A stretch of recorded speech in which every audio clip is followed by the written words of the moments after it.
Halo semuanya, di video kali ini kami dari kelompok 2 ingin menyampaikan komponen penting dari akuntansi biaya, yaitu biaya tenaga kerja langsung. Simak videonya.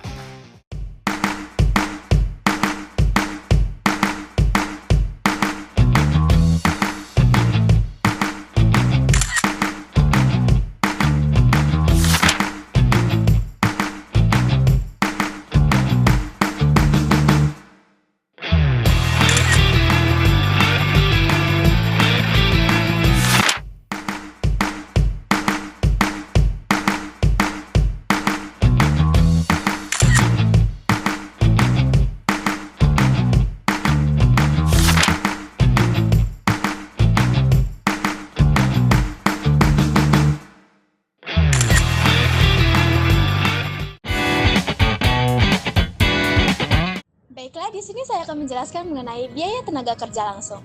Biaya tenaga kerja langsung adalah biaya upah yang harus dibayarkan kepada karyawan yang secara langsung terlibat dalam proses produksi suatu barang atau jasa. Mereka juga bekerja secara langsung dalam menghasilkan produk, sehingga biaya yang harus dikeluarkan itu dapat ditelusuri secara langsung ke produk tersebut. Contohnya, upah penjahit di pabrik pakaian, tukang las di pabrik besi, dan operator mesin di pabrik mobil. Adapun jenis-jenis tenaga kerja dalam produksi, itu yang pertama tenaga kerja langsung atau direct labor. Itu bekerja langsung dalam proses pembuatan produk dan upahnya itu termasuk biaya tenaga kerja langsung. Contohnya tukang kayu, penjahit, operator mesin. Yang kedua ada tenaga kerja tidak langsung atau indirect labor. Itu membantu kelancaran produksi tetapi tidak secara langsung menghasilkan produk. Itu upahnya juga termasuk dalam biaya overhead pabrik. Contohnya seperti mandor, petugas gudang, dan teknisi. Lanjut ke unsur-unsur tenaga kerja. Unsur-unsur tenaga kerja itu meliputi yang pertama ada gaji pokok, yakni imbalan dasar yang diberikan secara tetap. Yang kedua ada upah lembur, itu tambahan dikarenakan bekerja melebihi jam kerja normal. Yang ketiga ada tunjangan seperti tunjangan makan, transportasi, dan kehadiran. Yang keempat ada bonus dan intensif, itu diberikan karena prestasi kerja dan target produksi. Dan yang terakhir ada potongan gaji, itu seperti pajak, BPJS, dan iuran koperasi. Saya akan menjelaskan tentang sistem penggajian dan sistem pengupahan. Yang pertama ada sistem waktu atau time rate berdasarkan lamanya waktu bekerja, jam, hari, atau bulan. Yang kedua ada piece waktu atau berdasarkan jumlah barang yang dihasilkan. Yang ketiga ada sistem premi, tambahan upah bagi karyawan yang menyelesaikan pekerjaan lebih cepat atau lebih efisien. Yang keempat ada sistem borongan, pembayaran berdasarkan penyelesaian suatu pekerjaan tertentu. Selanjutnya, dokumen yang digunakan dalam pencatatan. Yang pertama, ada kartu jam kerja atau time card untuk mencatat jam kerja karyawan. Yang kedua, ada harga pokok produk, mencatat biaya tenaga kerja untuk setiap perusahaan.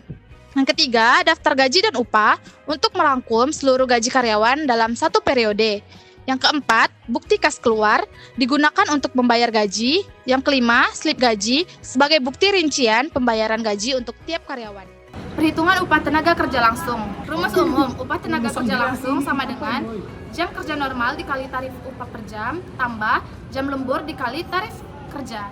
Contoh perhitungan, karyawan bekerja selama 40 jam per minggu dengan tarif 20.000 per jam dan lembur 5 jam dengan tarif 30.000 per jam. Total upah sama dengan 40 dikali 20.000 ditambah 5 dikali 30.000 sama dengan 950.000. Upah ini dicatat sebagai biaya tenaga kerja langsung karena pekerja tersebut terlibat langsung dalam produksi. Perhitungan upah tenaga kerja tidak langsung. Rumus umum, upah tenaga kerja tidak langsung sama dengan jam kerja dikali tarif upah per jam. Contoh, mandor bekerja 40 jam per minggu, tarifnya 25.000 per jam. Total upah 40 dikali 25.000 sama dengan 1 juta. Upah mandor termaksud dalam biaya overhead pabrik atau BOP karena tidak bekerja langsung membuat produk. Pengendalian biaya tenaga kerja.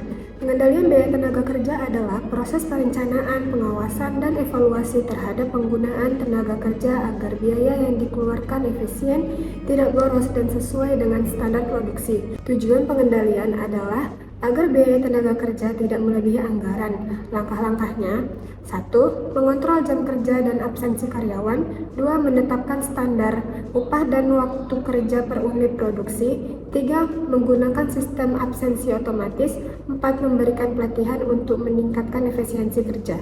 Analisis selisih biaya tenaga kerja. Analisis selisih dilakukan untuk membandingkan biaya aktual dengan biaya standar. 1. Selisih tarif. Selisih tarif antara upah aktual dengan upah standar. Rumusnya tarif aktual dikurang tarif standar dikali jam aktual. Yang kedua, selisih efisien. Selisih antara jam kerja aktual yang digunakan dengan jam kerja standar yang seharusnya. Rumusnya, jam aktual dikurang jam standar dikali tarif standar. Tujuannya untuk mengetahui penyebab biaya tenaga kerja lebih tinggi atau lebih rendah dari yang direncanakan. Akuntansi untuk biaya tenaga kerja langsung. Akuntansi biaya tenaga kerja langsung adalah pencatatan dan pengakuan biaya upah karyawan yang secara langsung terlibat dalam proses produksi. Biaya ini menjadi bagian dari harga pokok produksi atau HPP karena berhubungan langsung dengan barang yang dihasilkan. Tujuannya: 1. Mengetahui total biaya tenaga kerja yang digunakan dalam produksi. 2. Memastikan upah pekerja dicatat dengan benar dan transparan. 3. Menentukan harga pokok produksi secara akurat. Contoh jurnalnya: PT Sinartara memproduksi kursi. Data tenaga kerja bulan Oktober 2025. Pertama, ada tukang potong kayu bekerja selama 160 jam dengan tarif per jam 20.000, jadi total upahnya 3.200.000. Lalu ada tukang rakit kursi. Total jam kerjanya 160, tarif per jamnya 20.000 dan totalnya 4 juta. Yang ketiga, tukang finishing. Dengan jam kerjanya sebanyak 160 jam dan tarif per jamnya 25.000 dan totalnya 3.520. Total keseluruhannya adalah 10.720. Penyelesaiannya, potongan PPh 21 sama dengan 5% dikali 10.720 sama dengan Rp536.000. Upah bersih dibayar sama dengan Rp10.720 dikurang Rp536.000 sama dengan Rp10.184.000. Jurnal akuntansi saat pencatatan biaya tenaga kerja langsung. Di akun debit ada barang dalam proses atau BDP sebesar 10.720 dan di kredit ada utang PPh 21 sebesar 563.000 dan kas atau bank Rp10.186.000. Barang dalam proses atau BDP, karena tenaga kerja langsung ikut membuat produk, biayanya dicatat sebagian besar dari biaya produksi. Utang PPh 21 dipotong pajak dari gaji karyawan yang akan disetorkan ke pemerintah. Kas atau bank, jumlah bersih yang benar-benar dibayarkan kepada karyawan. Perlakuan pajak dan perpotongan gaji. Perusahaan wajib memotong pajak penghasilan atau PPh pasal 21 dari penghasilan karyawan dan menyetorkan ke negara. Potongan lain termasuk iuran BPJS, ketenaga kerjaan dan kesehatan, serta potongan sukarela seperti iuran serikat pekerja atau pinjaman karyawan. Dalam sistem penggajian ada potongan-potongan wajib seperti yang pertama, PPh pasal 21, pajak penghasilan yang dipotong oleh perusahaan. Yang kedua, BPJS kesehatan dan BPJS ketenaga kerjaan. Yang ketiga, potongan lain seperti koperasi, cicilan, atau pinjaman karyawan. Semua potongan dicatat untuk laporan keuangan dan perpajakan. Selanjutnya, anggaran biaya tenaga kerja. Anggaran biaya tenaga kerja adalah estimasi terperinci mengenai jam kerja langsung yang dibutuhkan dan biayanya untuk periode mendatang. Ini penting untuk perencanaan produksi dan pengendalian biaya secara keseluruhan. Anggaran ini digunakan untuk memperkirakan kebutuhan biaya tenaga kerja di masa depan dan membantu perencanaan dan pengendalian biaya tenaga kerja. Untuk langkah penyusunannya, 1. Tentukan volume produksi. 2. Hitung jam kerja standar per unit. 3. Tetapkan tarif upah standar per jam. 4. Kalikan volume kali jam kali tarif sama dengan total anggaran. Selanjutnya, hubungan biaya tenaga kerja dengan efisiensi produksi. Yang pertama ada peningkatan efisiensi. Penggunaan tenaga kerja yang efisien akan menghasilkan lebih banyak output per jam kerja, sehingga akan menurunkan biaya tenaga kerja per unit produk dan meningkatkan profitabilitas. Yang kedua ada inefisiensi. Sebaliknya, waktu menganggur atau idle time, turnover karyawan yang tinggi, atau pelatihan yang tidak memadai dapat meningkatkan biaya tenaga kerja dan menurunkan efisiensi produksi tenaga kerja sehingga tidak efisien dan menyebabkan biaya meningkat dan produktivitas menurun. Selanjutnya, studi kasus perhitungan dan pencatatan biaya tenaga kerja. PT Medan Tekstil adalah perusahaan yang bergerak di bidang produksi kain. Dalam proses produksinya, perusahaan menggunakan tenaga kerja langsung, yaitu operator mesin jahit, dan tenaga kerja tidak langsung, yaitu supervisor dan teknisi. Perusahaan ingin menghitung total biaya tenaga kerja selama bulan November 2025. Data yang diketahui: 1. Tenaga kerja langsung atau operator mesin.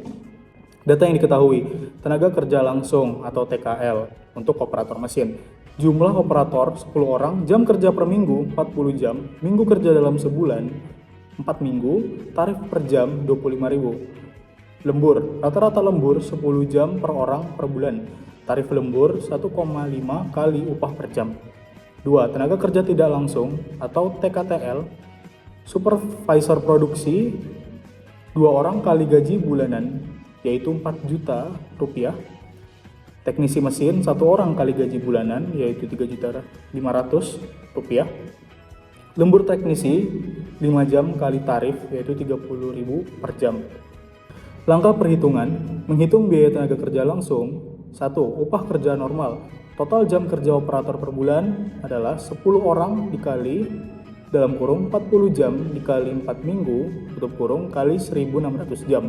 Biaya upah normalnya adalah 1.600 jam dikali 25.000 sama dengan 40 juta.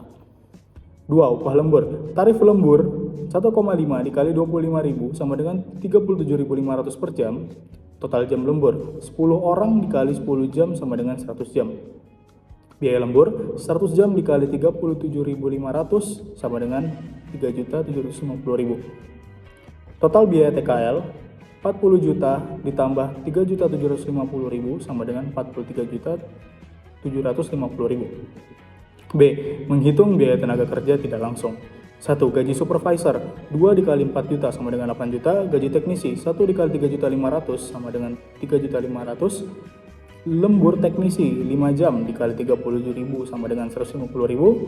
4. Total biaya TKTL sama dengan 8 juta ditambah 3.500.000 ditambah 150.000 sama dengan 11.650.000. Jadi total keseluruhan biaya tenaga kerja perusahaan untuk tenaga kerja langsung ada di total 43.750.000. Untuk tenaga kerja tidak langsung ada di total 11.650.000. Untuk total biaya tenaga kerjanya ada di 55.400.000. Kesimpulan studi kasusnya adalah perusahaan PT Medan Tekstil mengeluarkan 55.400.000 untuk biaya tenaga kerja selama bulan November 2025. Dari total tersebut, TKL menyumbang biaya terbesar, yaitu 78% dari keseluruhan biaya tenaga kerja, karena operator merupakan tenaga kerja utama dalam proses produksi. Jadi, kesimpulannya, biaya tenaga kerja merupakan komponen penting dalam menentukan harga pokok produksi atau HPP. Tenaga kerja dibagi menjadi tenaga kerja langsung dan tenaga kerja tidak langsung, yang masing-masing kerjanya mencakup penentuan upah, dokumen pendukung, sistem penggajian yang sesuai aturan. Perhitungan pencatatan biaya yang tepat itu membantu perusahaan dalam menghitung biaya produksi secara akurat dan mengendalikan efisiensi kerja, serta menganalisis selisih biaya untuk perbaikan kinerja.